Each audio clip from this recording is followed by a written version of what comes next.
Сәлеметсіздер ме? Мырзағалиева Гүлзада Мешітбайқызы, Қазақ тілі мен әдебиеті кафедрасының доценті. Шетел әдебиетінің тарихы. Бірінші тақырып ежелгі дәуірдегі антикалық әдебиет. Дәріс мақсаты антикалық әдебиет термині және оның мәні, тарихы, хронологиялық сипаттары, грек әдебиеті, архаикалық кезең, 7-ші ғасыр ортасы, өте ежелгі замандық поэзия. Дәріс жоспары кіріспе, әдеби мәдени ескерткіштердегі поэзия үлгілері, мифтік шығармашылық және мифология. Ежелгі немесе антика әдебиеті, антигус латын сөзі ежелгі деген мағынаны білдіреді. Ежелгі римдік және грек әдебиетін қамтиды. Антикалық әдебиет курсының пәні көне грек және рим құлиеленушілік қоғамдарының әдебиеті. Антикалық деген термин антигус деген латын сөзінен туған. Оның мағынасы ежелгі ертедегі көне болады. Антикалық әдебиет деп қазіргі біздің заманымыздағы жоқ әдебиетті атайды. Оны біз не үшін оқып білуіміз қажет? Біріншіден, антикалық әдебиет батыс Европа әдебиетінің бастауы. Грек және рим әдебиеті Европаның ежелгі өркениеті болып есептеледі. Мәдениет тарихында антикалық әдебиет ерекше орын алады. Антикалық әдебиеттің бірнеше негізгі белгісі бар.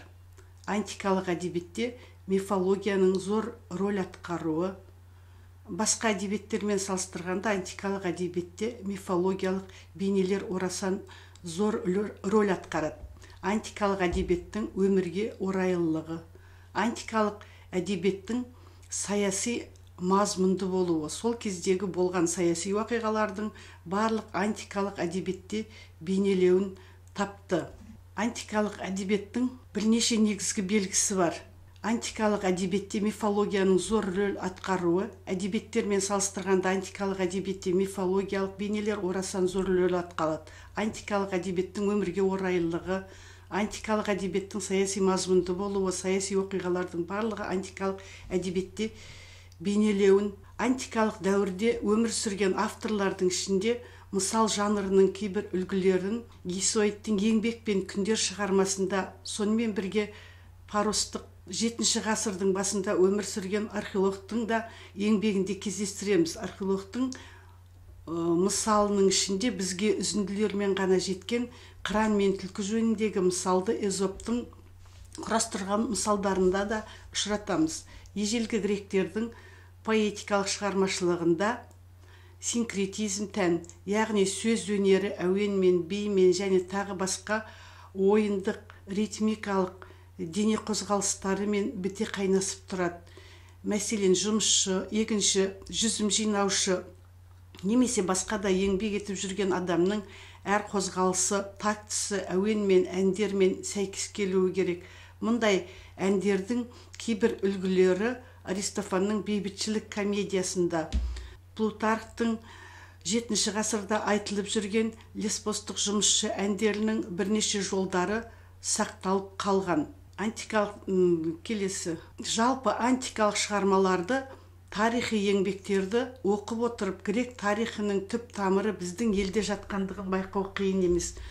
Оны гректердің біздің даланы армандай көріп аңсайтындығынан, гректердің жалпы дүние жүзі ғалымдарының кілтін таппай жүрген сызба жазуының кілті гун тілінде жатқандығы, грек мәдениетінің түп тамыры Кіші Азиядан, ал Кіші Азияға оқу білім мәдениет шумерлер елінен келгендігі, ал шумерлердің ең бастапқы отаны кенгур екені. Кенгір діннің басы да біздің далада. Мери Бойстың айтуларына қарағанда Еділ өзенінің шығысындағы Азия даласында жатқан ескеретін болсақ, өркениеттің түп қазығы осы біздің далада жатқан сияқты.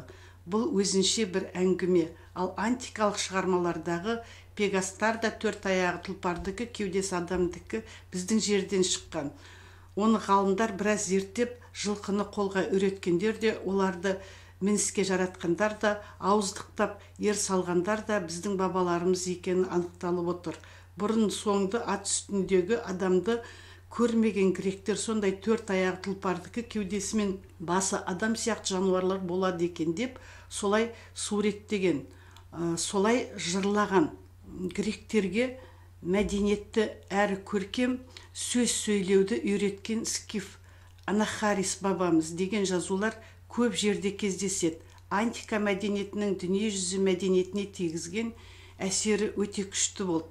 Сондықтан антикалық мәдениетті білмей тұрып, қазіргі заман өмірінің көптеген жақтарын, ежелгі өнерді түсінбей, жалпы өнерді терең толық біліп болмайды, дейді Белинский. Антигона ежелгі грек мифологиясындағы Фива патшасы Эдиптің қызы. Соқыр әкесімен бірге өз еркімен айдауда болып азап шеккен. Ол өлгеннен кейін еліне келеді де Фиваға қарсы қару көтерген бауыры Полиниктің сүйегін ұлықсатсыз жерлейді. Сол үшін оны патша мазардағы сардабаға тірідей салып бекітіп тастайды. Сонда Антигона өзін өзі өлтіреді. Ата-анасына деген сүйіспеншіліктің шыңы, қайырымдылық пен қажырлықтың үлгісі болған Антигонаның тағдырына Софокл өзінің ең таңдаулы трагедиялық шығармасын арнаған. Антигон әулеті Македония патшаларының әулеті. Жалғыз көзді Антигон 306 жылдан ірі қолбасшылардың бірі. Лидияның билеушісі 311